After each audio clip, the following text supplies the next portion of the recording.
আসসালামু আলাইকুম। হ্যালো বন্ধুরা, আমি জান্নাত। Welcome to my channel. কেমন আছো তোমরা সবাই? আশা করি খুব ভালো আছো। তোমাদের সাপোর্টের কারণে আমি আলহামদুলিল্লাহ খুব ভালো আছি। আমি এখন রান্না করব ইলিশ মাছের পাতলা ঝোল। সবাই দেখতে থাকো।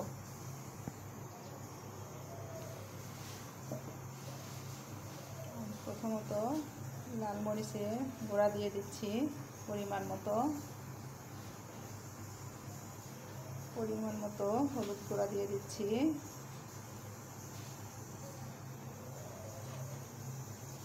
পরিমাণ মতো লবণ দিয়ে দিচ্ছি,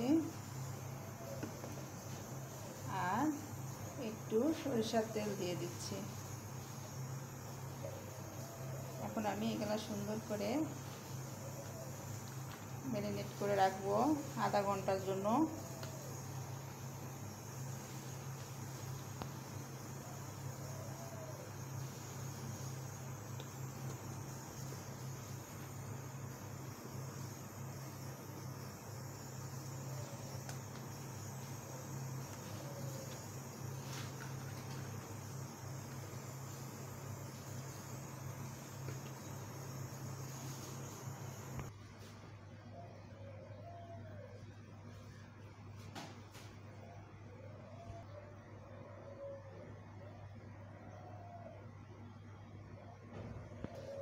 আমি এখন পরিমাণ মতো সরিষার তেল দিয়ে দিচ্ছি, কারণ ইলিশ মাছ মানেই সরিষার তেল দিয়ে ঝোল খেয়ে দেখবেন, বোনা খেয়ে দেখবেন, যেটাই করবেন ইলিশ মাছের টেস্টটা দ্বিগুণ বেড়ে যায়।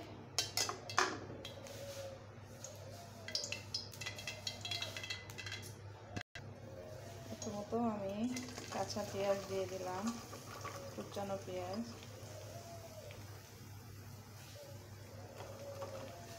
দেড় মুঠ মতো, কারণ আমি আর কোনো অন্য মশলা দেব না। একটু রসুন দিয়ে দিচ্ছি,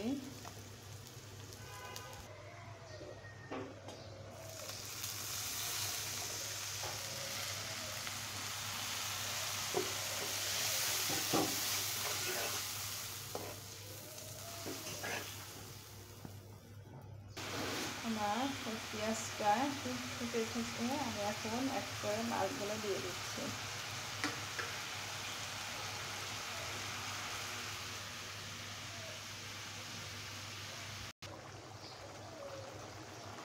তুই আর ওই যদি একই ক্লাসের আমি দেখতে পাচ্ছি। আমি এখন মাছগুলা জাস্ট 5 মিনিটের জন্য একটু কষিয়ে নিচ্ছি, কারণ আমি তো পাতলা ঝোল করব, এই জন্য ওটিতে মশলাটা না প্রবেশ করলে খেতে স্বাদ আসবে না।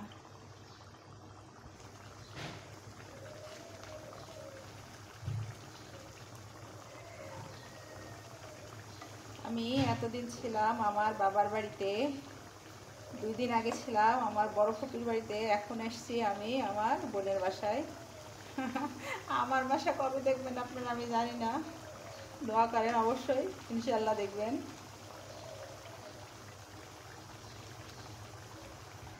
আমি জালটা জোরে দিয়ে পানিটা মারিয়ে ফেলবো আর তেলটা উঠাই নেব।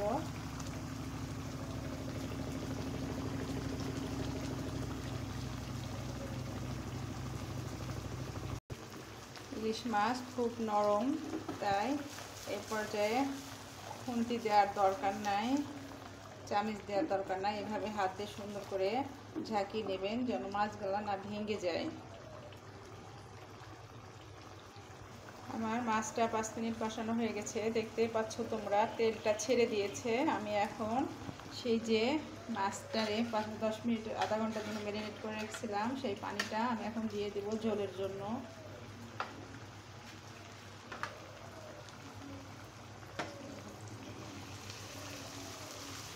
কারণ মাছ তো অনেক, এই জন্য পানি দিতে হবে। আমি এখন জাস্ট 5 মিনিটের জন্য এটাকে ফুটিয়ে নেব, তাহলে আমার রান্না হয়ে যাবে। ইলিশ মাছ রান্না করতে তো দেরি লাগে না।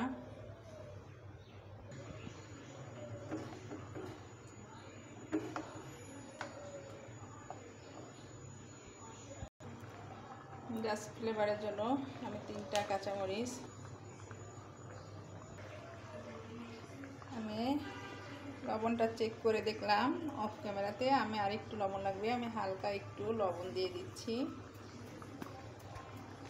আমার রান্না হয়ে গেছে, কারণ আমি ইলিশের পাতলা ঝোলটাই করছি, আর আমার রান্নাও হয়ে গেছে দেখতে পাচ্ছ। আমি তোমাদের পরিবেশন করে দেখাচ্ছি। বন্ধুরা, আমার রান্না হয়ে গেছে, এই যে আমি তোমাদের সার্ভ করে দেখাচ্ছি।